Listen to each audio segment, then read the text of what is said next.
Welcome to Your Childhood is Over. No, it's not. Where we discuss how people from a toxic or abusive childhood are likely to invite abuse back into their adult lives through a sinister hidden force called repetition compulsion. My name is Annette Hunter. I'm a medical doctor. These videos are my opinion based on my personal experience of being under the control of this force for many years. This channel is not a substitute for therapy. If you feel emotionally overwhelmed or you develop any thoughts of self-harm, please consult a qualified therapist or your doctor immediately. Thank you. Hello, welcome to Tales of Repetition Compulsion 7. We're on the second series now of what I call Tales of Repetition Compulsion, or TORC, TORC. And the second series is on the life category family roles. Today's character is Eva, and the bad message is you are not enough. Forgive me if you hear somebody snoring in the background. It's Dotty, the third wise tale. I tried to put off making the video, but she wouldn't stop snoring, so I had to go ahead or I'll never get it done. And I want to get this out today. So forgive me for the sound effects in the background. So let's look at Eva's childhood and where this bad message of you are not enough, let's see where that began. Eva grew up in a family where love was conditional. Praise was rare, criticism was constant, and emotional warmth dependent on how useful or compliant Eva was. So when Eva did well, it was brushed off or ignored. But when she made a mistake, oh God, it was highlighted and remembered.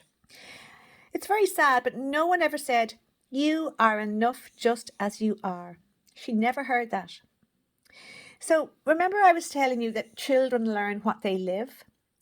As a child, Eva learned that in order to be accepted, she had to try harder, be better, and not ever make mistakes, because this is what she lived. So this is what she learned. This type of constant striving for acceptance and validation became what felt normal for Eva. So living this way was what felt familiar to Eva. So is it any wonder that over time, Eva absorbed a powerful bad message into her subconscious mind, and that message was, I am not enough. Eva learned that she was not enough just being herself. This belief became a part of how Eva saw herself. She never questioned this. It was something that she felt was the truth. This bad message of Eva feeling she is not enough was carried in her subconscious mind. And this means that Eva was not even aware that she was feeding herself this bad message, which is why, as you will see, this bad message follows Eva into her adult life. It stays in her subconscious mind all through her years of growing up, and it constantly feeds to her that she is not enough. So let's fast forward now to Eva as an adult. Adults, remember I said adults, we are programmed to gravitate to what feels normal and familiar to us. This means that Eva will gravitate towards situations where she again feels she is not enough, as this is what Eva feels familiar with. Eva is now a mother to 3 beautiful children, but for Eva, she still believes that she is not enough. So the old toxic patterns that she developed in her childhood quietly continue. Now, as an adult, Eva overgives, overexplains, and overworks within her family. She takes on all responsibilities that aren't hers, and she feels guilty whenever she takes even a short break. Eva never spends time taking care of herself, as she doesn't feel she deserves this. She still feels she's not enough, so she never thinks of treating herself to an evening out with her friends, or say even getting her hair done. Eva never does anything to be kind to herself, as she feels she doesn't deserve it. No matter how much Eva does for her family, she still feels it's never quite enough. Isn't that a really hard way to live? It's exhausting.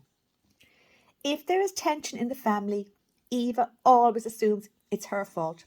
If someone is unhappy, she feels she has failed. Even when somebody appreciates Eva, she doesn't believe it, she doesn't accept it. Inside, she still feels lacking. So Eva has unknowingly carried the childhood bad message, I am not enough, into her adult family life. She now recreates the same emotional role she had as a child, striving, fixing, and constantly trying to prove her worth. This is repetition compulsion. The past is replayed in the present, not because Eva chooses it, but because the subconscious bad message is still controlling her behaviour. And until this is brought into awareness, Eva will keep repeating what is familiar, even when it hurts.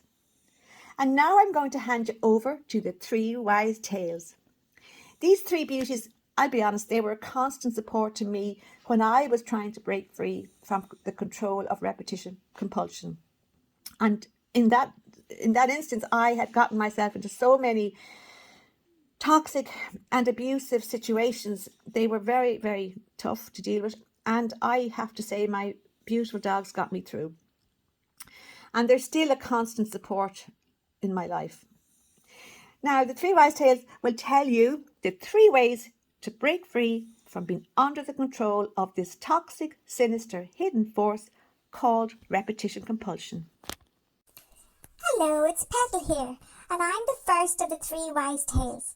And between the three of us, today we're going to tell you how to break free from the sinister force of repetition compulsion and to break free from those awful 6 bad messages. The very first step in breaking free from repetition compulsion is awareness. Because repetition compulsion is a hidden toxic force that keeps us repeating the same painful patterns over and over again, often without us even realizing it. As long as this force stays hidden in our subconscious mind, it controls us. But the moment we become aware of it, everything changes. Once we bring repetition compulsion into our conscious awareness, it no longer controls us. We begin to control it. Awareness gives us power. After all, how can we stop doing something that is harming us if we don't even know we are doing it? The instant you recognize that repetition compulsion is operating in your life, you interrupt its control over you. You shine a light on something that was once secret and once hidden. And what is brought into awareness can no longer silently control you. Awareness is not about blame. It's about understanding. And understanding is the first step towards freedom. Welcome to freedom. Hello, I'm Blossie. I am the second of the three wise tales. I am very old, and so I am very wise. I want to talk to you about the second way to break free from the control of repetition compulsion. Your instincts are your natural protection system. They are there to keep you safe. But many of us who grew up in toxic or abusive environments were taught to ignore both our feelings and our instincts. As children, we often learned that our feelings were wrong. They were inconvenient. They were even dangerous.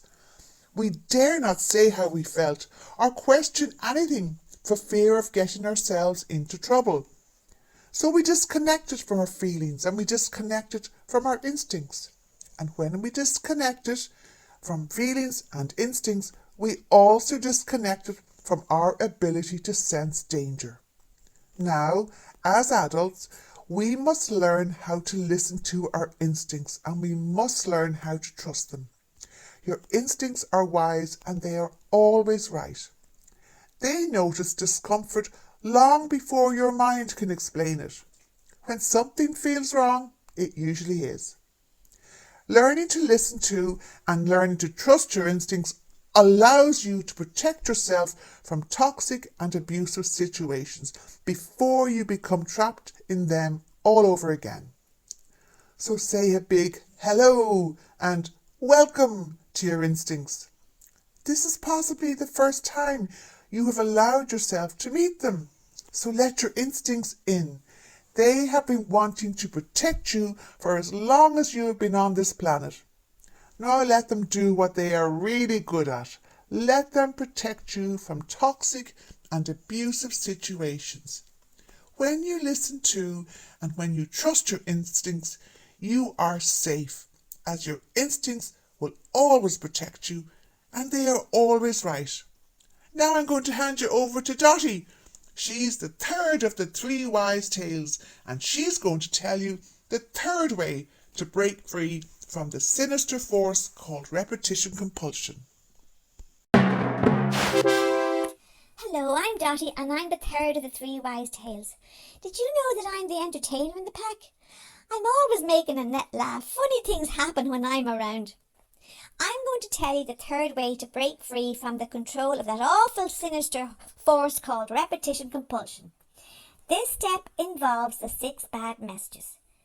When we grow up in toxic or abusive childhoods, we absorb powerful messages about ourselves and the world. These messages become what I call the 6 bad messages, and they follow us into our adulthoods. But here's the truth. These bad messages are lies. They were never the truth about who you are. They were survival beliefs created in unsafe environments. Now, as an adult, you have the power to flip the bad messages into good messages. The good messages are the truth. They reflect your real worth, your right to safety, your right to love, your boundaries, your right to respect. Every time you challenge a bad message and replace it with a good message, you weaken the hold of repetition compulsion and you strengthen your connection to your true self. You are not broken. You are not alone. You are here with us and you are learning. And let me finish this video with an important good message for you. I want to tell you that the 3 wise tales really, woof you.